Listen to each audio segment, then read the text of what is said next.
नमस्कार, आज की बात में आपका स्वागत है। इस वक्त की ताज़ा खबर यह है कि लॉ कमीशन ने यूनिफॉर्म सिविल कोड पर राय भेजने की लास्ट डेट बढ़ाकर 28 जुलाई कर दी है। पहले लॉ कमीशन ने लोगों से यूसीसी पर अपनी राय जाहिर करने के लिए आज तक का ही वक्त दिया था। आज शुक्रवार है, इसलिए आज देश भर की मस्जिदों में जुमे की नमाज के बाद जो खुतबे हुए, उसमें मौलानाओं ने लोगों को समझाया कि यूनिफॉर्म सिविल कोड इस्लाम के खिलाफ है। मुसलमानों को कतई किसी भी कीमत पर इसका सपोर्ट नहीं करना चाहिए। मौलानाओं ने मस्जिदों में नमाज के बाद मुसलमानों से यूनिफॉर्म सिविल कोड की जमकर मुखालफत करने की अपील की। मस्जिदों के बाहर एक क्यूआर कोड लगाया गया था, जिसे स्कैन करने को कहा गया। इस बार कोड को स्कैन करने से यूनिफॉर्म सिविल कोड लागू करने के खिलाफ लॉ कमीशन को ड्राफ्ट की गई चिट्ठी स्क्रीन पर आ जाती है और वो सीधे लॉ कमीशन को पहुंचती है। ऐसा इसलिए किया गया कि जो लोग लॉ कमीशन को अपनी राय नहीं भेज सकते, चिट्ठी ड्राफ्ट नहीं कर सकते, उन्हें सहूलियत हो जाए और यूनिफॉर्म सिविल कोड का विरोध करने वालों का नंबर बढ़ जाए। कुल मिलाकर आज पूरे मुल्क में जमीयत उलमा हिंद और मुस्लिम पर्सनल लॉ बोर्ड के जरिए यूनिफॉर्म सिविल कोड के खिलाफ एक कैलकुलेटेड मुहिम चलाई गई। इसके बाद ज्यादातर मुस्लिम धर्मगुरुओं ने कहा कि यूनिफॉर्म सिविल कोड की बात सियासी मकसद से की जा रही है। बीजेपी चुनावी फायदे के लिए यूनिफॉर्म सिविल कोड का मुद्दा लेकर आई है। ये दावे किए गए हैं कि यूनिफॉर्म सिविल कोड से हिंदू, मुसलमान, सिख, ईसाई, बौद्ध, पारसी, आदिवासी सब प्रभावित होंगे, लेकिन दिखाया ऐसे जा रहा है जैसे सिर्फ मुसलमान इसका विरोध कर रहे हैं। ये सारी बातें आज कही गई। सवाल यह भी पूछा गया कि जब पिछले लॉ कमीशन ने यूनिफॉर्म सिविल कोड को देश की एकता के लिए खतरा बताकर इसकी जरूरत को खारिज कर दिया था, तो चुनाव से पहले नए लॉ कमीशन के जरिए इसे दोबारा क्यों लाया गया? सवाल यह भी है, क्या वाकई में यूनिफॉर्म सिविल कोड से मुसलमानों की मजहबी आजादी को खतरा हो जाएगा? आज मैंने बड़े इस्लामिक स्कॉलर और केरल के गवर्नर आरिफ मोहम्मद खान से वो सारे सवाल पूछे जो मुस्लिम भाइयों के दिलो दिमाग में हैं। आरिफ मोहम्मद खान आपकी अदालत में मेरे मेहमान थे। उन्होंने बहुत डिटेल में और आंखें खोलने वाले जवाब दिए, बहुत कन्विंसिंग थे।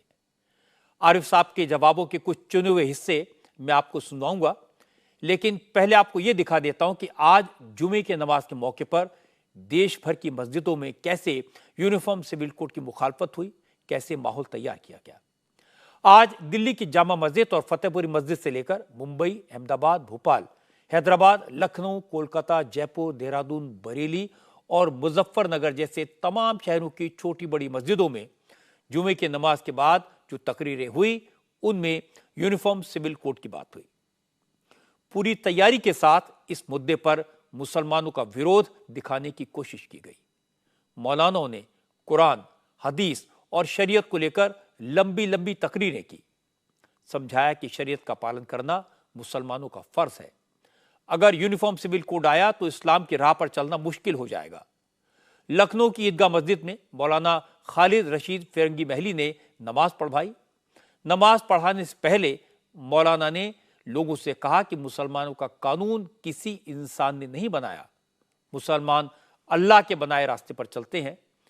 हिंदुस्तान का संविधान इसकी इजाजत देता है और यूनिफॉर्म सिविल कोड के आने से यह आज़ादी खत्म हो जाएगी। मुसलमानों को इसे कभी मंजूर नहीं करना चाहिए और इसका खुलकर विरोध करना जरूरी है। होने का मकसद ही और मतलब ये है कि हम अपने आप को पूरी तरीके से अल्लाह और उसके रसूल के सुपुर्द कर दें, और तभी जा करके हम सच्चे और अच्छे मुसलमान कहलाने के लायक और मुस्तहिक बन सकते हैं। ये मुस्लिम पर्सनल लॉ से रिलेटेड जो ये मामलात हैं, चाहे निकाह का हो, चाहे तलाक का हो, चाहे विरासत का हो, चाहे प्रॉपर्टी मैटर्स का हो, इन पर अगर कानूनी तौर पर भी कोई इसमें इंटरफेरेंस या कोई तब्दीली की जाती है, तो उसका मतलब ये होगा कि मुसलमानों को इस मुल्क में कहीं ना कहीं कुरान मजीद की तकरीबन 40 आयतों और सैकड़ों अहादीस पर अमल करने से जबरन रोका जाएगा। खुतबे के बाद मौलाना खालिद रशीद फिरंगी महली ने लोगों को नमाज पढ़ाई। नमाज के बाद उन्होंने लोगों से फिर अपील की कि वो यूनिफॉर्म सिविल कोड के विरोध में अपनी राय ज्यादा से ज्यादा तादाद में लॉ कमीशन को भेजें। मौलाना फिरंगी महली ने कहा कि ऐसा करना मुसलमानों की अलग मजहबी पहचान बनाए रखने के लिए जरूरी है। आज जुमे के खुतबे में लोगों से अपील की गई कि जो कि यूनिफॉर्म सिविल कोड के सिलसिले में लॉ कमीशन ने आवाम से राय मांगी है और आज उसकी आखिरी तारीख है। आज के रात के 12 बजे तक ही लोग अपनी राय भेज सकते हैं। तो लोगों से अपील की गई कि पर्सनल लॉ बोर्ड की तरफ से जो इस सिलसिले में लिंक जारी किया गया है उसके ज़रिए से या अपने तौर पर भी लोग अपना मशवरा और अपनी राय लॉ कमीशन तक ज़रूर पहुँचाएँ। और अभी तक बहुत बड़ी तादाद में लोग अपनी राय भेज चुके हैं और जो चंद घंटे बाकी रह गए हैं उनका भी लोग सही इस्तेमाल करें, इसके लिए अभी खुतबे में लोगों से अपील की गई। नहीं, जाहिर बात है लोगों में एक फ़िक्र है, एक तशवीश है कि ऐसा क्यों हो रहा है कि एक बार कि जब 5 साल पहले ये मना किया जा चुका है कि मुल्क में यूनिफॉर्म सिविल कोड नाफिज नहीं होगा, ख़ुद लॉ कमीशन ने कहा, और दोबारा 5 साल बाद ये एक्सरसाइज क्यों की जा रही है, इसको लेकर के लोग शक व शुबहे में मुब्तला हैं। बहरहाल लोगों को इत्मीनान दिलाया गया है कि हम लोग एक डेमोक्रेसी में रहते हैं और आवाम की बात यहाँ सुनी जाती है और आवाम अपनी बात लॉ कमीशन तक जब पहुँचा रही है तो पूरी उम्मीद है कि उसमें हम लोगों की बात सुनी जाएगी और कोई ऐसा कानून नहीं बनाया जाएगा जिससे कि हमें अपने पर्सनल लॉस पर अमल करने से रोका जाए। मौलाना ने जो कहा उसका असर मुस्लिम भाइयों पर हुआ। नमाज पढ़ने के बाद ज्यादातर मुसलमानों ने कहा कि यूनिफॉर्म सिविल कोड बहुत गलत है, इसका विरोध तो करना ही पड़ेगा। लेकिन इंटरेस्टिंग बात यह थी कि लखनऊ की ईदगाह में नमाज पढ़ने आए कुछ लोग ऐसे भी थे जो कह रहे थे विरोध करना है। उन्हें यह पता नहीं था कि विरोध किस बात का करना है, लेकिन ज्यादातर लोग ऐसे थे जिन्होंने कहा कि वो शरीयत को मानेंगे, किसी और कानून को नहीं मानेंगे। इसके बारे में हम क्या बता सकते हैं कि इसके बारे में कुछ मालूमात नहीं, लेकिन मौलाना साहब जो बोल रहे हैं बेहतर बोल रहे हैं, अच्छा बोल रहे हैं। इस कानून के खिलाफ हैं हम लोग और इस कानून को नहीं आना चाहिए, ये हमारे लिए सही नहीं है, बस इसका हम सपोर्ट नहीं करेंगे। हमारी राय बढ़िया है, ठीक है। आप बताइए दादा, स्कैन कर रहे हैं आप लोग, किस तरीके से अपनी राय रखेंगे आगे? जैसा हमारी हुकूमत चाहेगी वही होगा, जो हमारे सैयद में लिखा है वही सही है। जो हमारा कुरान कह रहा है उसको हम लोग मानेंगे। कोई ऐसा इनका नया कानून बनाया हम लोग किसी कीमत पर नहीं मानेंगे। हम लोग शरीयत से हट के कोई काम नहीं करेंगे, कुरान से हट के कोई काम नहीं करेंगे। हम लोग जो हमारा ईमान कहता है हम उसको मानेंगे। ना हो किसी कीमत पर लागू ना हो। उसकी वजह यह है कि मतलब ये जो हमारे मजहब के हिसाब से जो कानून चल रहा है उसी को चाहते हैं, उसी के हिसाब से हमारा चले, कुरान शरीफ के हिसाब से। एक देश एक कानून मतलब आप लोग के हिसाब से ठीक नहीं है? कानून पूरे मुल्क में एक ही कानून होना चाहिए। नहीं, वही तो प्रधानमंत्री कह रहे हैं कि एक देश एक कानून होना चाहिए। नहीं, आप नहीं समझे। मतलब हमारा कहने का मकसद ये है जो पहले से कानून पर चला आ रहा है, जो संविधान है उसके हिसाब से चलता रहे। मतलब ये जो बदलाव ना हो, उसमें छेड़छाड़ ना हो, छेड़छाड़ ना की जाए, नई चीज ना पैदा की जाए। क्योंकि पहले दी गई तारीख के हिसाब से आज यूसीसी लॉ कमीशन को अपनी राय भेजने का आखिरी दिन था, इसलिए जमीयत उलमा हिंद ने आज के दिन को प्रेयर डे के तौर पर मनाने का ऐलान किया था। जमीयत की तरफ से सोशल मीडिया पर लोगों से अपील की गई थी कि वो यूनिफॉर्म सिविल कोड के खिलाफ ज्यादा से ज्यादा तादाद में अपनी ओपिनियन लॉ कमीशन को भेजें। जमीयत के ट्विटर हैंडल पर इसके लिए लिंक शेयर किया गया। इसके अलावा देश की सभी मस्जिदों में लगे QR कोड को स्कैन करके अपनी राय भेजने को कहा गया। मुस्लिम पर्सनल लॉ बोर्ड की तरफ से यूनिफॉर्म सिविल कोड के खिलाफ दिल्ली, मुंबई, हैदराबाद, भोपाल, बेंगलुरु, अहमदाबाद, बरेली, मुजफ्फरनगर, कोलकाता जैसे तमाम शहरों में मस्जिदों के बाहर QR कोड लगाए गए थे। जुमे की नमाज पढ़ने पहुंचे ज्यादातर लोगों ने मस्जिदों के बाहर लगे बार कोड को स्कैन भी किया, लेकिन बड़ी बात यह कि कुछ जगह मौलानाओं ने लोगों से सब्र रखने को कहा। बिहार के एक मौलाना की एक वीडियो की खूब चर्चा हो रही है। इसमें मौलाना मुसलमानों को समझा रहे हैं कि घबराने की कोई बात नहीं है, इस वक्त यूनिफॉर्म सिविल कोड पर मुसलमानों को ज्यादा नहीं बोलना चाहिए। लॉ कमीशन कोई वोटिंग नहीं करा रहा जिसमें सबको अपना वोट देना जरूरी हो। बिहार में छठ होता है, बिहार से बाहर छठ करने वाला छठ नहीं करता। जो बिहारी नहीं है वो छठ जानता भी नहीं। पता नहीं कितने किस्म का कैलेंडर है उनके यहां भी पूजा के अलग अलग अंदाज हैं, साउथ और नॉर्थ। आप दक्षिण में चले जाइए, दक्षिण का खाना पीना, पहनना, ओढ़ना, बोलना, चालना, हंसना, रोना सब अलग है। उत्तर आइए, सब अलग है। तो इनको भी तो फिक्र होगी। आप ही क्यों फिक्रमंद हो? आप रुको, ठहरो, आप बढ़ने दो दूसरे को आगे, और दूसरे लोग आगे बढ़े। आसाम का ट्रेडिशन अलग, गुजरात का ट्रेडिशन अलग, एक दाहिने हाथ में, एक बाएं हाथ में।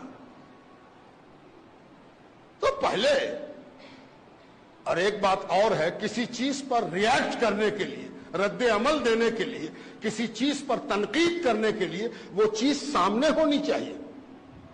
अभी तो ये भी पता नहीं है कि कॉमन सिविल कोड का नेचर क्या होगा, क्या होगा, कैसा कानून होगा। ये बेमकसद की बात शुरू की गई और सारे तबके को परेशान हाल बना दिया गया। इत्मीनान रहिए, मुतमईन रहिए, अपना रिएक्शन देने में जल्दबाजी मत कीजिए, अपने आप को महफूज रखिए, घबराइए नहीं, ठहरे रहिए। कोई डरने और घबराने की बात नहीं है, इत्मीनान से अपने जगह पर रहिए।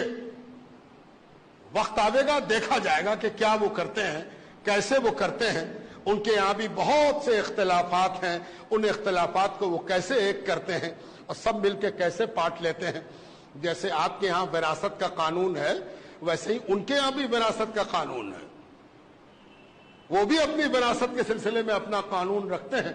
ईसाई का अपना कानून, हिंदुओं का अपना कानून, बौद्धों का अपना कानून, पारसियों का अपना कानून, मुसलमानों का अपना कानून। जब इस मसले में कोई नक्शा साफ होगा तब हम लोग रिएक्ट करेंगे और हम लोग इस सिलसिले में सोचेंगे।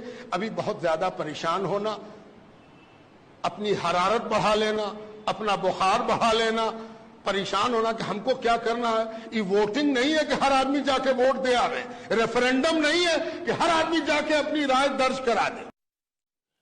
अलग अलग जगह मौलाना अलग अलग तरह से अपनी बात कह रहे हैं। आम मुसलमान यूनिफॉर्म सिविल कोड का विरोध कर रहे हैं, कोई ठोस वजह नहीं बताते, लेकिन जो मुस्लिम नेता हैं वो यूनिफॉर्म सिविल कोड के विरोध की वजह बताते हैं, तर्क देते हैं।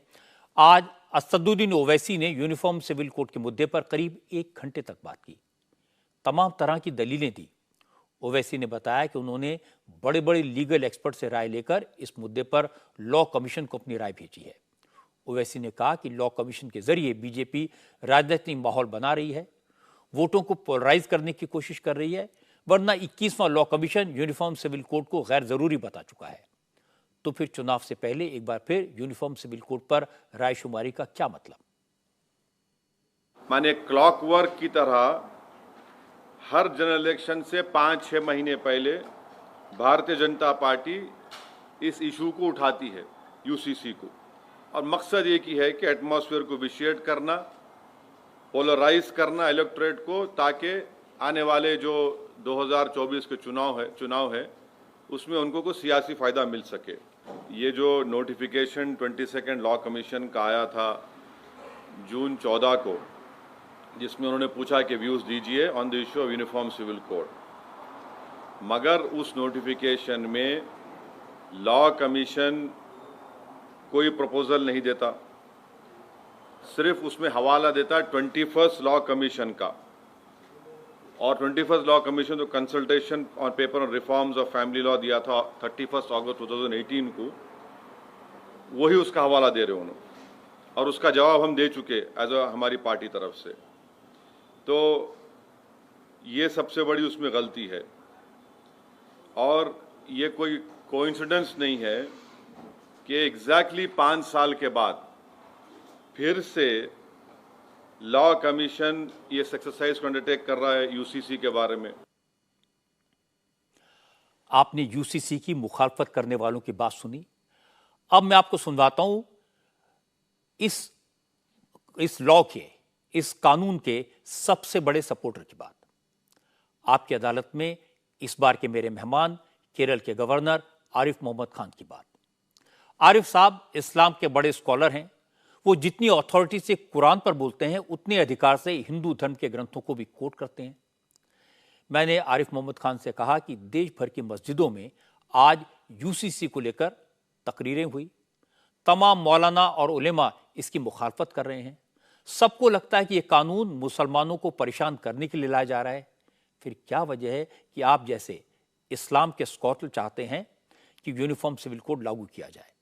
इस पर आरिफ मोहम्मद खान ने जो जवाब दिया उसकी एक झलक आपको दिखा देता हूं। आरिफ साहब, देश की हर मस्जिद में तकरीरें हो रही हैं, सब जगह यूनिफॉर्म सिविल कोड के बारे में कहा जा रहा है ये मुसलमानों के खिलाफ है। सब उलेमा कह रहे हैं कि ये मुसलमानों का नुकसान कर देगा, इसे माना नहीं जाना चाहिए। आप एक अकेले हैं कि नहीं, ये मुसलमानों के फायदे में है? यूनिफॉर्म सिविल कोड का जो क्या उसके अंदर प्रावधान होने जा रहे हैं वो तो हमारे सामने ही नहीं है। जब हमारे सामने नहीं है तो कोई ये कैसे कह सकता है कि इससे नुकसान होने वाला है या फायदा होने वाला है? आज तो एक सिद्धांत की बात की जा सकती है कि संविधान ने एक सिद्धांत दिया है और हमें एक वक्त भी दिया है जिसमें राज्य के ऊपर ये जिम्मेदारी डाली है कि ये लागू किया जाना चाहिए। भारत के संविधान की शपथ लेने के बाद एक ऐसा सिद्धांत जो संविधान ने स्थापित किया है, मैं उसका विरोध करूं, ये मेरी बात समझ में नहीं आती। हालांकि बहुत से उलेमा मुसलमानों को समझा रहे हैं कि अगर यूनिफॉर्म सिविल कोड आया तो सारे रस्म व रिवाज बदल जाएंगे, सबसे ज्यादा दिक्कत मुसलमानों को होगी, मुसलमानों को निकाह करने के बजाय 7 फेरे लेने पड़ेंगे। मौलाना कहते हैं अगर यूसीसी लागू हुआ तो मुसलमानों को अपने यहाँ मरने वालों को दफनाने के बजाय जलाना होगा। अगर यूसीसी जैसा कानून लागू हुआ तो हर धर्म, हर मजहब की रस्में और रवायतें मिटा दी जाएंगी। इस पर आरिफ मोहम्मद खान ने काफी डिटेल में जवाब दिया। इसकी एक झलक आपको दिखाता हूं। गोवा का यूनिफॉर्म सिविल कोड है, वहां पे मुसलमानों के को यूनिफॉर्म सिविल कोड में यह कहा जाता है कि तुम निकाह नहीं करोगे, फेरे डालोगे। यह कहा जाता है कि तुम अपने मुर्दे को दफन नहीं करोगे, तुम अपने मुर्दे को जलाओगे। हिंदुओं में वो संप्रदाय हैं जो अपने मुर्दों को नहीं जलाते हैं, वो अपने मुर्दों को दफन करते हैं। अरे इस देश में कोई विविधता को ना कोई खतरा है ना कभी कोई खतरा होगा। ये देश तो विविधता का जश्न मनाता है। जो लोग राजनीति में भी हैं और यूनिफॉर्म सिविल कोड का विरोध कर रहे हैं, वो मानते हैं कि ये एक सियासी दांव है। ज्यादातर उलेमा भी ये कह रहे हैं कि बीजेपी चुनाव में हिंदुओं के वोट हासिल करने के लिए समान नागरिक संहिता का इस्तेमाल करना चाहती है। मैंने ये बात आरिफ मोहम्मद खान के सामने रखी, उनका जवाब सुनिए। यूनिफॉर्म सिविल कोड का शिगुफा इसलिए छोड़ा गया कि 2024 इलेक्शन आने वाले हैं, बीजेपी पोलराइज करना चाहती है, ध्रुवीकरण करना चाहती है, हिंदू मुसलमान को बांटना चाहती है, इसलिए ये लाए। अच्छा, अगर ये वजह है तो इस पोलराइजेशन को रोकने का सबसे बेहतर तरीका क्या होगा? आप सबसे आगे आकर खड़े हो जाइए कि यूनिफॉर्म सिविल कोड आना चाहिए, पोलराइजेशन खत्म। आप तो और मदद कर रहे हैं पोलराइज करने में, तो आपको पोलराइजेशन से दिलचस्पी नहीं है। आप तो खुद ही कहते हैं हमारा मिल्ली तशख्खुस अलग है। अरे भाई पोलराइज तो आप पोलराइज करने की भाषा कौन बोलता? कितना आसान काम है अगर आप इसमें पोलराइजेशन करने की कोशिश देख रहे हैं, उसको नाकाम बनाना कितना आसान काम है। आप सरकार के आगे आके खड़े हो जाइए और कहिए संविधान में प्रावधान है, ऐसा यूसीसी लेके आइए और देखिए बहुत साफ, कोई मुश्किल काम नहीं है। कानून में ना तो कोई ऐसी चीज होगी जो उसकी इजाजत दे जिसे कोई भी धार्मिक आस्था प्रतिबंधित करती है, ना किसी ऐसे काम को करने से रोकेगा जो धार्मिक आस्था उस काम को करने को कहती हो। यूनिफॉर्म सिविल कोड पर आरिफ मोहम्मद खान के पूरे जवाब डिटेल में आप सुन पाएंगे कल रात 10 बजे आपकी अदालत में।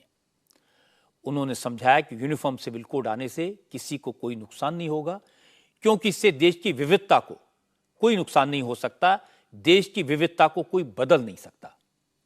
आरिफ साहब ने कुरान की आयतों और हिंदू स्क्रिप्चर्स के श्लोकों के माध्यम से बताया कि दोनों धर्मों में अनेकता में एकता की बात की गई है। विविधता हमारी संस्कृति के मूल में है। हमारे देश में तो एक परिवार में 2 भाइयों की पूजा पद्धति भी अलग अलग हो सकती है। एक राम के मंदिर जाएगा तो दूसरा शिव के मंदिर। खाना अलग हो सकता है, बोली अलग हो सकती है, पर सबका भगवान एक है। उन्होंने बताया अगर कोई मुसलमान मंदिर में चला जाए तो इससे उसका इस्लाम खतरे में नहीं पड़ता, क्योंकि कुरान शरीफ भी यही बताता है कि अल्लाह एक है और हर किसी को अपने तरीके से इबादत करने की आजादी इस्लाम में भी दी गई है। आरिफ मोहम्मद खान ने कहा जो लोग यूनिफॉर्म सिविल कोड का विरोध कर रहे हैं उन्होंने 3 तलाक खत्म करने का भी विरोध किया था, लेकिन 3 तलाक खत्म होने का कानून बनने के बाद तलाक के केसेस में 95% कमी आई है और ये उन महिलाओं के लिए बड़ी राहत है जो तलाक के कारण अकेली हो जाती थी। उससे भी ज्यादा उन बच्चों के लिए वरदान है जिनके सिर से तलाक की वजह से पिता का सपोर्ट चला जाता था। आरिफ साहब ने कहा, इसी तरह यूनिफॉर्म सिविल कोड आने से मुस्लिम महिलाओं के मान और उनकी ताकत दोनों में इजाफा होगा। आपकी अदालत में यह पूरा मुकदमा आप देख सकेंगे कल रात 10 बजे। वैसे आज जामा मस्जिद में भी जहां यूनिफॉर्म सिविल कोड के खिलाफ बयानबाजी हो रही थी, सड़कों पर पानी था। पुरानी दिल्ली के ज्यादातर इलाकों में इस वक्त भी बाढ़ जैसे हालात हैं। हालांकि दिल्ली में यमुना का वाटर लेवल कल के मुकाबले कम हुआ है, लेकिन इस वक्त भी यमुना खतरे के निशान से करीब 3 मीटर ऊपर बह रही है। दिल्ली में आज यमुना का वाटर लेवल 208.12 है, जो कल 208.66 तक पहुंच गया था। यमुना में पानी का स्तर तो घट गया है, लेकिन अब दिल्ली में आई बाढ़ को लेकर सियासी बयानबाजी की बारिश शुरू हो गई है। बीजेपी और आम आदमी पार्टी के बीच बयानों की जंग हो रही है। केजरीवाल और उनकी पार्टी के नेता दिल्ली की बाढ़ को बीजेपी की साजिश बता रहे हैं। आम आदमी पार्टी के एमपी संजय सिंह ने भी कुछ कागज लहराते हुए कहा वो पूरी लॉकशीट के साथ आए हैं, सबूत के साथ कह रहे हैं कि दिल्ली को डुबाने के इरादे से ही हरियाणा के हथनीकुंड बैराज से यमुना में पानी छोड़ा गया। अगर हथनीकुंड बैराज से यूपी की तरफ भी पानी छोड़ा जाता तो दिल्ली का यह हाल ना होता। हरियाणा हथनीकुंड बैराज,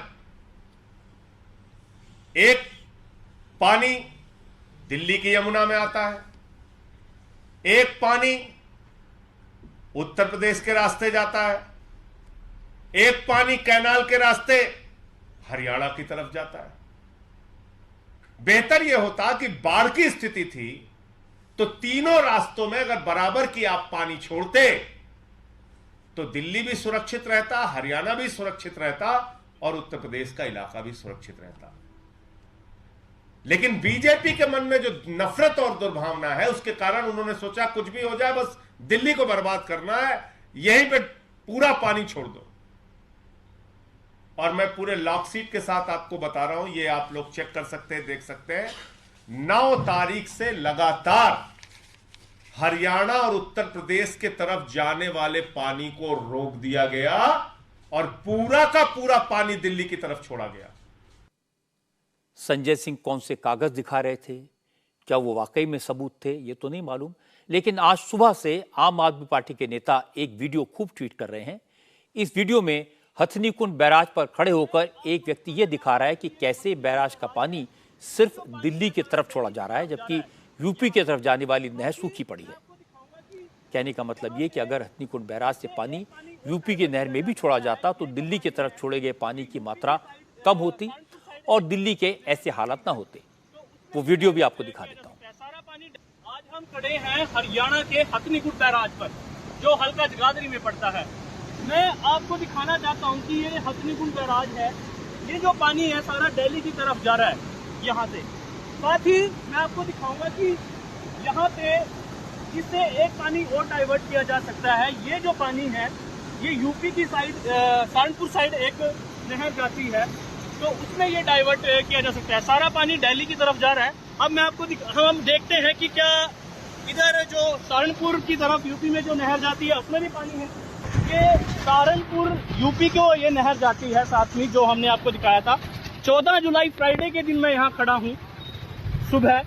अब आप देखिए ये नहर बिल्कुल ही सूखी है। जब हमने लोगों से पता किया तो वो कह रहे हैं कि अमूमन इस नहर में पानी चलता है, पर पता नहीं 2-3 फ्लड की वजह से सारा पानी दिल्ली की तरफ डाइवर्ट किया गया है। कोई भी पानी यूपी की साइड नहीं छोड़ा गया। अब मैं आपको वो फ्लो दिखाता हूँ जो दिल्ली की साइड जा रहा है पानी, सारा के सारा। इस साइड से मैं आपको फ्लो दिखा सकता हूँ। ये सारा यूपी की साइड ये है, ये सारी नहर सूखी है और साथ ही जो फ्लो है ये वो पानी है सारा के सारा जो दिल्ली को जा रहा है। इस मसले पर आम आदमी पार्टी के नेताओं के आरोपों का जवाब हरियाणा के मुख्यमंत्री मनोहर लाल खट्टर ने दिया। खट्टर ने कहा कि बाढ़ जैसी प्राकृतिक आपदा में राजनीति का अवसर खोजना ठीक नहीं है। खट्टर ने कहा कि हथनीकुंड बैराज में इस बार बहुत ज्यादा पानी आया, हरियाणा में बारिश ज्यादा हुई, इसलिए पानी छोड़ना मजबूरी थी और जब जब पानी छोड़ा गया दिल्ली सरकार को वक्त रहते एडवांस में इसकी जानकारी दी गई। इसलिए इस मामले में आरोप लगाना ठीक नहीं होगा। पहले तो मेरा कहना है कि ये पानी जैसी आपदा, फ्लड जो आया है, ये एक नेचुरल कैलामिटी है, प्राकृतिक आपदा है, इसमें राजनीति नहीं करनी चाहिए, ऐसा मेरा कहना है। दूसरा, पानी जो एकदम बरसा है वो अनएक्सपेक्टेड था, इसके लिए पूरा अनुमान भी इतने नहीं थे। जहां तक पानी छोड़ने की बात है, ये हमने केजरीवाल जी को बताया भी है कि ये पानी वहां बैराज है, वो कोई डैम नहीं है। डैम पर पानी को रोका जाता है, बैराज पर पानी रोका नहीं जाता है। बैराज पर तो एक सीमा में उसको थोड़ी मात्रा में रेगुलेट कर सकते हैं। बैराज की कैपेसिटी 1 लाख क्यूसेक है। 1 लाख क्यूसेक से ऊपर जो आएगा नेचुरली वो जाएगा, उसको रोकना कठिन है। और उस पानी के वहां से फ्लो करने के बाद सबसे पहले तो पीड़ित हरियाणा स्वयं ही है कि हमारे अपने जिले, चाहे उसमें यमुनानगर जिला हो, करनाल जिला हो, पानीपत है अथवा सोनीपत है, उसके बाद जाके दिल्ली की बारी आती है। तो हम स्वयं भी प्रभावित हैं। उनको इस प्रकार का विषय नहीं रखना चाहिए कि पानी ज्यादा छोड़ा गया है। जितनी सीमा उसकी रोकने की होती है वही रोकती है, ज्यादा पानी उसमें आता ही है। इस मुद्दे पर कांग्रेस ने भी केजरीवाल के रुख को गलत बताया। कांग्रेस के प्रवक्ता पवन खेड़ा ने कहा कि बीजेपी और आम आदमी पार्टी ब्लेम गेम खेल रहे हैं और इसकी वजह से दिल्ली की जनता डूब रही है। पवन खेड़ा ने कहा, केजरीवाल क्या चाहते हैं कि हरियाणा के लोग डूब जाएं? अगर केजरीवाल की सरकार ने दिल्ली के ड्रेन्स को साफ किया होता, यमुना की डीसिल्टिंग कराई होती, तो दिल्ली का यह हाल ना होता। इसी दोषारोपण के चलते दिल्ली की जनता को इसका खामियाजा भुगतना पड़ रहा है।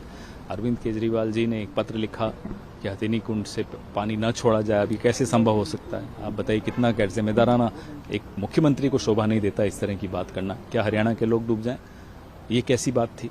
तो वहां से पानी छोड़ना ही था और आगे पानी को निकलना था। आपने अपने यहाँ डीसिल्टिंग नहीं की, नालों की रख रखाव नहीं रखते आप अपने इंफ्रास्ट्रक्चर का, तो उसका खामियाजा दिल्ली भुगत रहा है। अगर सही वक्त पे सड़क पर पूरी सरकार होती, काम कर रही होती, तो आज ये दिन दिल्ली को नहीं देखना पड़ता।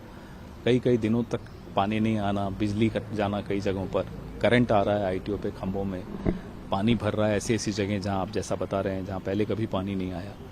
तो ये ऐसे नहीं होता है। एक सरकार की पूरी गैर जिम्मेदाराना जो प्रकृति है वो दिखता है उसमें।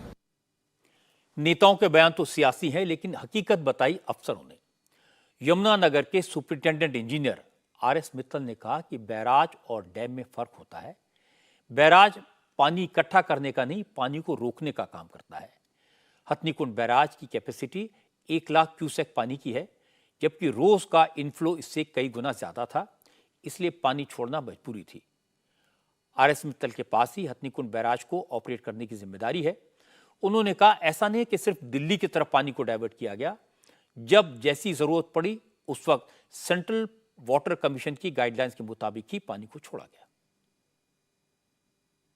ऐसे जी देखिए, बैराज और डैम में फ़र्क यही है कि हथनीकुंड ये डैम नहीं है। डैम के अंदर स्टोरेज का प्रोविज़न होता है और ये बैराज है।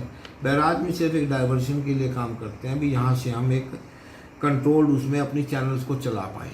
वो भी एक जब तक एक लिमिटेड डिस्चार्ज हमारे पास आता है, जो कि पहले 70,000 क्यूसेक था। इस बार हमने वो CWC से रिक्वेस्ट करके उसको 1 लाख की तक हमने चैनल्स को चलाया है। उसके बाद क्योंकि रिवर यमुना का जो स्टीप फ्लो है, इतना उसके अंदर बोल्डर्स और पेड़ों के लोग्स और काफ़ी मटेरियल आता है, यदि हम उसको गेट्स नहीं खोलेंगे तो वो सारे के सारे स्ट्रक्चर को डैमेज कर देगा। और ये सब भी हम जो करते हैं वो CWC की गाइडलाइंस पे है। और जितने भी ये सभी हमारे इसके हथनीकुंड के टाइम जो पार्टनर स्टेट्स थे, उन सभी का MOU पे साइन भी हुआ है और जो CWC की ड्राइंग दी हुई है उसी के हिसाब से बना हुआ है। तो इसमें हमारे पास ऐसा कोई मैकेनिज्म नहीं कि हम इस पानी को रोक पाए। दिल्ली में बाढ़ के सवाल पर सियासत का दूसरा इशू बना ITO पर बना बैराज। आज सुबह से दिल्ली के lieutenant governor VK Saxena, chief minister Arvind Kejriwal, Saurabh Bharadwaj, Atishi Singh समेत तमाम नेता ITO में यमुना पर बने बैराज का 2-2 बार दौरा कर चुके हैं। दावा यह किया जा रहा है कि अगर इस बैराज के सभी गेट वक्त रहते खोल दिए गए होते तो यमुना का पानी रिलीज हो जाता, दिल्ली में बाढ़ ना आती। अब सियासत इस बात पर हो रही है कि बैराज के जो 5 गेट बंद हैं वो जिम्मेदारी किसकी है। असल में हुआ यह कि ITO बैराज में कुल 32 गेट हैं। इनमें से 5 गेट जाम हो चुके हैं। कल जब दिल्ली में पानी भर गया तो अफसरों ने इन गेट्स को खोलने की कोशिश की। लेकिन वो जाम थे, खुल नहीं रहे थे। हालत ये हो गई कि गेट्स को खोलने के लिए एनडीआरएफ को बुलाना पड़ा। फिर नेवी की मदद ली गई, गोताखोर बुलाए गए, जिससे पानी में काम करने वाले गैस कटर्स की मदद से गेट्स को काटा जा सके। 24 घंटे की मशक्कत के बाद आज शाम 5 गेट खोल दिए गए, लेकिन अब इस मुद्दे पर सियासत शुरू हो गई। केजरीवाल का इल्जाम है कि दिल्ली में आईटीओ पर बने बैराज की देखरेख और मेंटेनेंस की जिम्मेदारी हरियाणा सरकार की है। अगर इस बैराज का मेंटेनेंस ठीक से किया गया होता तो दिल्ली वालों को इतनी मुश्किलात न झेलनी पड़ती। यहाँ पे अभी हम आए, हम देख रहे हैं कि यहाँ पे 5 गेट जो हैं, ये दोनों गेट बंद हैं, 5 गेट बंद हैं 32 में से, जिसकी वजह से पूरा पानी पूरे फ्लो के साथ जितना पानी दिल्ली में एंटर कर रहा है वो पानी बाहर नहीं निकल रहा। तो इस वजह से दिल्ली में पानी रुक जाता है तो पानी फैल जाता है चारों तरफ। हरियाणा सरकार मेंटेनेंस करती है सर इसका? हरियाणा सरकार इसका मेंटेनेंस करती है, लेकिन चूंकि दिल्ली में उनका कोई इंटरेस्ट नहीं है, इसके बाद इसकी कार्रवाई चालू करेंगे कि अगर वो हमें दे दें, हम उनसे निवेदन करेंगे कि हमें ही दे दें ताकि हम इसका मेंटेनेंस। आखिरी चीज एक और बता दें, कब से नहीं खुले हैं ये गेट? ये अब जब ऐसी बर्स्ट सिचुएशन हो गई है तब इनको खोला जा रहा है? सर दशकों से नहीं खुले, कई दशकों से कह रहे हैं नहीं खुले हैं। सर तो दिल्ली सरकार की जिम्मेदारी नहीं बनती है कि उन्हें पहले से पता होना चाहिए था? ये नहीं बताते हैं कि हरियाणा से कई बार रिक्वेस्ट की है लेकिन हुआ नहीं, तो इस बार जब ये आफत आई है तो हरियाणा से इस बार कहा जाएगा कि भाई देखो इस बार इतनी आफत आई, अब आप मान जाओ, आप दे दो। तो मैं बीजेपी का आरोप है कि ब्लेम गेम चल रहा है, आरोप प्रत्यारोप की सियासी। हमने तो किसी को किया नहीं है, वही मैं कल से देख रहा हूँ, हमें गाली दे रहे हैं, वो देते रहे गाली, गाली देने में क्या रखा है। बीजेपी का कहना है कि चूंकि हरियाणा में भी बाढ़ की स्थिति है, इसलिए हरियाणा सरकार अपने यहाँ के हालात को संभालने में लगी थी। यमुना में पानी छोड़ने से पहले दिल्ली सरकार को अलर्ट किया गया था, तो फिर दिल्ली सरकार को देखना चाहिए था कि क्या क्या इंतजाम करने हैं, कहाँ कहाँ कमियां हैं। कुल मिलाकर सियासत हो रही है, लेकिन यमुना पर बने बैराज के गेट अब तक नहीं खुले हैं। इसके अलावा सियासत का तीसरा इशू बना केजरीवाल की पार्टी का इल्जाम कि मुसीबत में फंसे लोगों की मदद के लिए केंद्र सरकार ने वक्त पर एनडीआरएफ की टीम नहीं भेजी और दिल्ली सरकार के मंत्री दिल्ली के अफसर से एनडीआरएफ को बुलाने की रिक्वेस्ट करते रहे, लेकिन अफसरों ने जवाब तक नहीं दिया। यह इल्जाम सौरभ भारद्वाज ने कैमरों के सामने दिल्ली के एलजी की बगल में खड़े होकर लगाया। हुआ यह कि आज केजरीवाल ने यह दिखाने की कोशिश की कि दिल्ली सरकार मुसीबत के वक्त सारे मतभेद भुलाकर एलजी के साथ मिलकर काम कर रही है। सुबह सुबह एलजी वी के सक्सेना, अरविंद केजरीवाल, सौरभ भारद्वाज और आतिशी सिंह सब साथ साथ आईटीओ बैराज का दौरा करने पहुंचे। दौरा तो ठीक से हो गया। इसके बाद सभी नेता कैमरे के सामने आए। एलजी ने सबको साथ में खड़ा किया। वी के सक्सेना अपनी बात कह रहे थे। इसी बीच केजरीवाल के बगल में खड़े सौरभ भारद्वाज ने कहा, साहब एक निवेदन है, दिल्ली सरकार के अफसर मंत्रियों की बात नहीं सुन रहे। वो रात भर अफसरों से एनडीआरएफ बुलाने की रिक्वेस्ट करते रहे, लेकिन किसी ने जवाब नहीं दिया। सौरभ भारद्वाज की इस हरकत से एलजी नाराज हो गए, लेकिन उन्होंने संयम बरता। कहा वो भी इस तरह की कई बातें कह सकते हैं, लेकिन ये वक्त सियासत का नहीं है, बेहतर होगा इस वक्त सब मिलकर काम करें।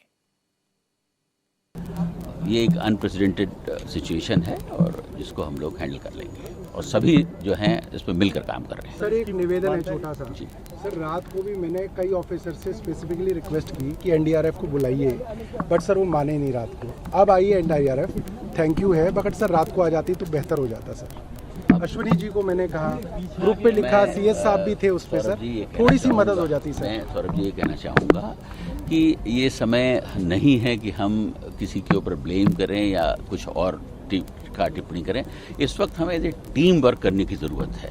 कहने के लिए मैं भी बहुत सारी चीज़ें कह सकता हूँ, लेकिन उसकी ज़रूरत नहीं है। हमें इस वक्त ये देखना है कि हमारे लोगों को कोई तकलीफ नहीं हो और जो प्रॉब्लम हमारे सामने है हम उसको सॉल्व करें। ये सारी चीज़ें बात को हो सकती हैं, हमें इतना समझना चाहिए। एनडीआरएफ की टीम का जहाँ तक सवाल है, सुबह मेरे 7 बजे आर्मी से बात हुई, होम मिनिस्टर साहब से बात हुई है और उन्होंने अपनी टीम को पहले भेजा है, उन्होंने असेसमेंट किया है। असेसमेंट करने के बाद क्या रिक्वायरमेंट है उसके काम शुरू हो गए हैं। तो हमको जो है थोड़ा सा समझदारी से काम करने की ज़रूरत है, सबको एक साथ मिलकर काम करने की ज़रूरत है। हालांकि इस मुद्दे पर केंद्र सरकार की तरफ से भी सफाई दी गई। State home minister Nityanand Rai ने कहा कि केजरीवाल को झूठ बोलने की आदत है, इसलिए उनके मंत्री इस तरह के आरोप लगा रहे हैं। हकीकत यह है कि 2 दिन पहले एनडीआरएफ की 12 टीमों को दिल्ली में स्टैंड बाय पर रखा गया था और कल से 15 टीमें दिल्ली में रेस्क्यू ऑपरेशन में लगी हुई हैं। कुल मिलाकर बाढ़ पर नेता बयानबाजी में लगे हैं, लेकिन दिल्ली के लोग अभी भी परेशान हैं। पुरानी दिल्ली के ज़्यादातर इलाकों में अभी भी पानी भरा हुआ है। यमुना बाजार, monastery market, ISBT, Lal Qila, Gita colony, Daryaganj, Yamuna पुश्ता और यमुना खादर जैसे इलाके अभी भी पानी में डूबे हुए हैं। हालांकि यमुना का वाटर लेवल कम हुआ है, लेकिन दिल्ली के जिन इलाकों में पानी भरा है वो उतनी तेजी से कम नहीं हो रहा। इसके साथ साथ दिल्ली वालों को कुछ दूसरी मुसीबतों का सामना भी करना पड़ रहा है। जिन इलाकों में पानी है वहां बिजली के खंभों में करंट का खतरा है। आज 2-3 जगह ऐसी घटनाएं हुई। ये दिल्ली के कीर्ति नगर इलाके की तस्वीरें हैं। बारिश की वजह से सड़क किनारे लगे इलेक्ट्रिक बॉक्स में पहले स्पार्क हुआ और फिर आग लग गई। रात की बात है कि यहाँ पानी में करंट नहीं आया, किसी को नुकसान नहीं पहुंचा। इसी तरह का हादसा ITO इलाके में हुआ।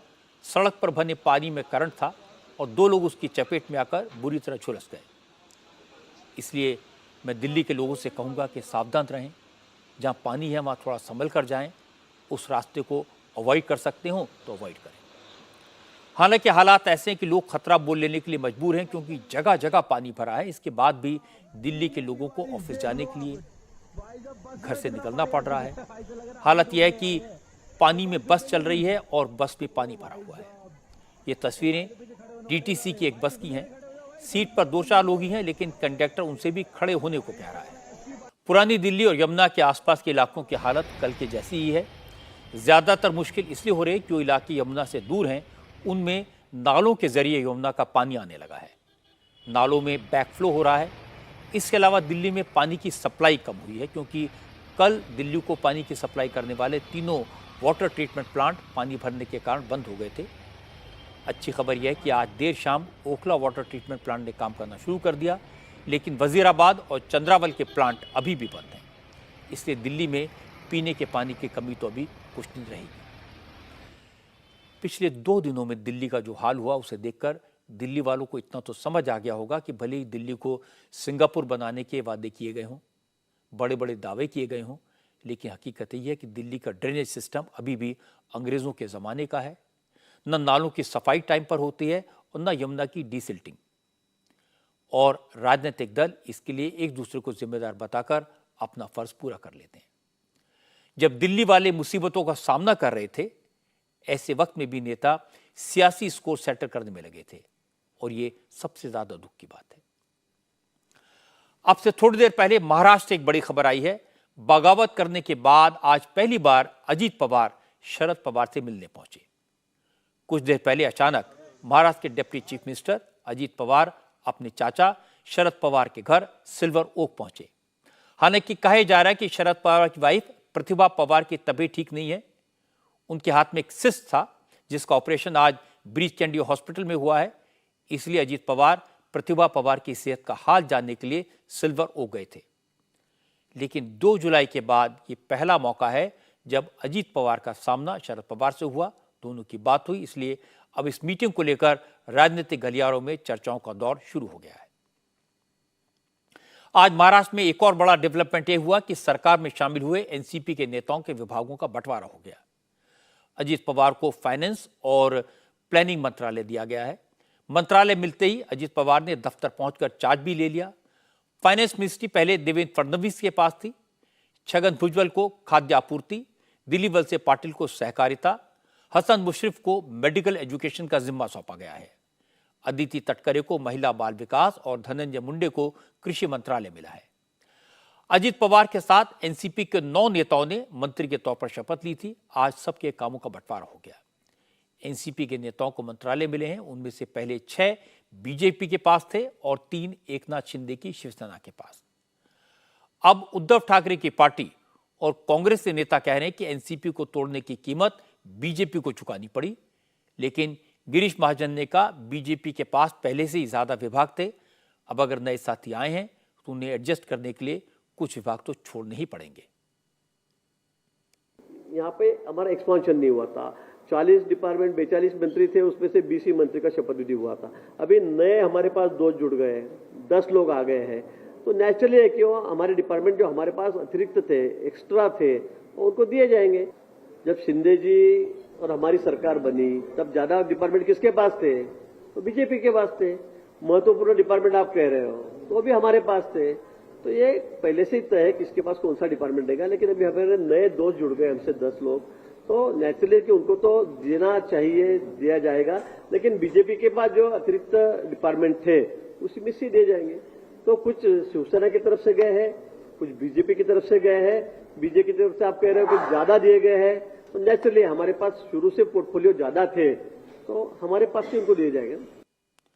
जब अलग अलग पार्टियों की मिलीजुली सरकार होती है तो मंत्रालयों का बंटवारा मुश्किल काम होता है। मुझे लगता है देवेंद्र फडणवीस और अजीत पवार ने मिलकर इसका रास्ता निकाला। लेकिन मंत्रालयों के बंटवारे से ज्यादा बड़ी खबर अजीत पवार और शरद पवार की मीटिंग है। अजीत पवार अपने चाचा को मिलने गए। बहाना कोई भी हो, लेकिन दोनों के बीच में सियासी बात तो होगी। सब लोग जानते हैं कि शरद पवार किसी भी मौके को अवसर में बदल सकते हैं। इसीलिए महाविकास अघाड़ी पार्टियों के नेता चौकन्ने हैं और बीजेपी के नेता भी इस पर नजर बनाए हुए हैं। अब मैं आपको वो तस्वीरें दिखाता हूं जिन्हें देखकर आपको गर्व होगा। आज भारत ने चांद की तरफ कदम बढ़ा दिए। इसरो ने चंद्रयान 3 मिशन को सक्सेसफुली लॉन्च कर दिया। दोपहर 2:35 पर सतीश धवन स्पेस सेंटर से LVM-3 M4 रॉकेट के जरिए चंद्रयान को स्पेस में भेजा गया। चंद्रयान 3 एक लैंडर, एक रोवर और प्रोपल्शन मॉड्यूल से लैस है। इसका वजन करीब 3900 किलोग्राम है। करीब 40 दिन बाद यानी 23 या 24 अगस्त को लैंडर और रोवर चांद के साउथ पोल पर उतरेंगे। फिर रोवर 14 दिन तक चांद की मिट्टी के नमूने इकट्ठे करेगा। चांद के उस हिस्से की तस्वीरें भेजेगा जिस पर अब तक इंसान नहीं पहुंच पाया है। मिशन के जरिए इसरो पता लगाएगा कि लूनर सरफेस कितनी सिस्मिक है। चंद्रयान 3 के सक्सेसफुल लॉन्च के बाद इसरो के वैज्ञानिकों ने एक दूसरे को बधाई दी। प्रेसिडेंट द्रौपदी मुर्मू और प्रधानमंत्री नरेंद्र मोदी ने ट्वीट करके इसरो को चंद्रयान 3 के लिए लॉन्च की बधाई दी। इसरो चीफ एस सोमनाथ ने इस सफल लॉन्च के बाद कहा कि चंद्रयान 3 ने चंद्रमा की ओर अपनी यात्रा शुरू कर दी है। +5 seconds. Lift off normal. P1 Here tracking. we have a majestic liftoff of LVM-3 M4 rocket carrying India's prestigious Chandrayaan 3 spacecraft. P2 tracking. प्रज्वलन और सफलतापूर्ण उत्थापन LVM-3 M4 रॉकेट का। यह भीमकाय रॉकेट आसमान को चीरते हुए अपनी भयानक दहाड़ से चारों ओर कंपन उत्पन्न कर रहा है, जिसे हम यहाँ महसूस कर सकते हैं। और यही दहाड़ है जो वैज्ञानिक जिस वक्त चंद्रयान को लॉन्च किया गया उस वक्त प्रधानमंत्री नरेंद्र मोदी पेरिस में फ्रांस के नेशनल डे परेड में शामिल हो रहे थे। मोदी का दिन भर का शेड्यूल बेहद टाइट था। इस वक्त मोदी फ्रांस के राष्ट्रपति इमैनुअल मैक्रों के साथ डेलीगेशन लेवल की बातचीत कर रहे हैं। दोनों नेता डिफेंस और दूसरे सेक्टर्स में आपसी सहयोग बढ़ाने पर चर्चा कर रहे हैं। भारत अपने स्वदेशी एयरक्राफ्ट कैरियर INS विक्रांत के लिए फ्रांस की सरकार से 26 रफाल फाइटर जेट खरीदने जा रहा है। इनमें से 4 ट्विन सीटर ट्रेनर विमान होंगे। इसके अलावा इंडियन नेवी के लिए फ्रांस से स्कॉर्पियन क्लास की 3 पनडुब्बियां और खरीदी जाएंगी। भारत के पास स्कॉर्पियन क्लास की 6 सबमरीन पहले से हैं। 3 नई सबमरीन मिलने से नौसेना की ताकत और बढ़ेगी। बातचीत शुरू होने से पहले प्रेसिडेंट मैक्रों ने एलिजे पैलेस में प्रधानमंत्री मोदी का स्वागत किया। डेलीगेशन लेवल की बातचीत के बाद प्रधानमंत्री मोदी फ्रांस की कंपनियों के CEOs के फोरम की मीटिंग में शामिल होंगे। फ्रांस के प्रेसिडेंट आज रात प्रधानमंत्री मोदी के सम्मान में एक स्टेट डिनर दे रहे हैं। यह डिनर दुनिया भर में मशहूर लूवर म्यूजियम में होगा, जिसमें 200 से ज्यादा चुने हुए मेहमान शामिल होंगे। आज फ्रांस अपना नेशनल डे यानी बस्तील डे मना रहा है। फ्रांस के नेशनल डे पर पेरिस में मिलिट्री परेड निकाली गई। प्राइम मिनिस्टर मोदी इस परेड में गेस्ट ऑफ ऑनर के तौर पर शरीक हुए। मोदी का स्वागत फ्रांस की प्राइम मिनिस्टर एलिजाबेथ बोर्न ने किया। इसके बाद प्रधानमंत्री ने पेरिस के प्लस डे लॉ कॉनकॉर्ड पर दूसरे मेहमानों के साथ बैठकर बस्तील डे की परेड देखी। रिपब्लिकन गार्ड्स की परेड की सलामी लेने के बाद फ्रांस के प्रेसिडेंट मैक्रों भी कॉनकॉर्ड में प्राइम मिनिस्टर के साथ बैठे और दोनों ने ये ऐतिहासिक परेड देखी। इस दौरान फ्रेंच आर्मी की टुकड़ियों के अलावा भारत की आर्मी, नेवी और एयरफोर्स के जवानों ने भी परेड में हिस्सा लिया। भारत से 269 जवान खास तौर से बस्तिल डे परेड में हिस्सा लेने के लिए पेरिस गए हैं। आज फ्रेंच नेशनल डे परेड में वायुसेना के रफाल विमानों ने भी सलामी दी। ये वही फाइटर जेट हैं जो भारत ने 2015 में फ्रांस से खरीदे थे। आज मोदी पेरिस में थे। कुछ दिन बाद फ्रांस के राष्ट्रपति मैक्रोन G20 समिट के लिए भारत आएंगे। डिफेंस सेक्टर में फ्रांस भारत का पुराना पार्टनर है। जब अटल बिहारी वाजपेयी की सरकार ने परमाणु परीक्षण किया था, उसके बाद अमेरिका समेत तमाम बड़े बड़े देशों ने भारत पर पाबंदियां लगा दी थी, लेकिन फ्रांस ऐसा मुल्क था जो उस वक्त भारत के साथ खड़ा रहा। फ्रांस ने भारत पर कोई पाबंदी नहीं लगाई। नरेंद्र मोदी के इस दौरे के बाद भारत और फ्रांस के रिश्तों में और मजबूती आएगी।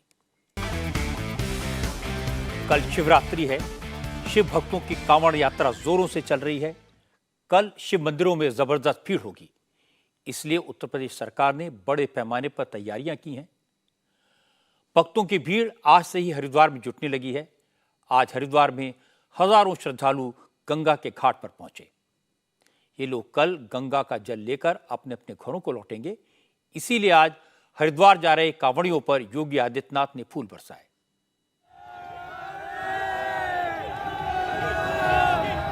योगी आज वेस्ट यूपी के दौरे पर थे। इस दौरान उन्होंने पहले दिल्ली मेरठ हाईवे पर कांवड़ियों का स्वागत किया और फिर उन पर फूलों की बारिश की। मेरठ के पल्लवपुरम में जब योगी फूलों की बरसात कर रहे थे, तब वहां हजारों कांवड़िए मौजूद थे।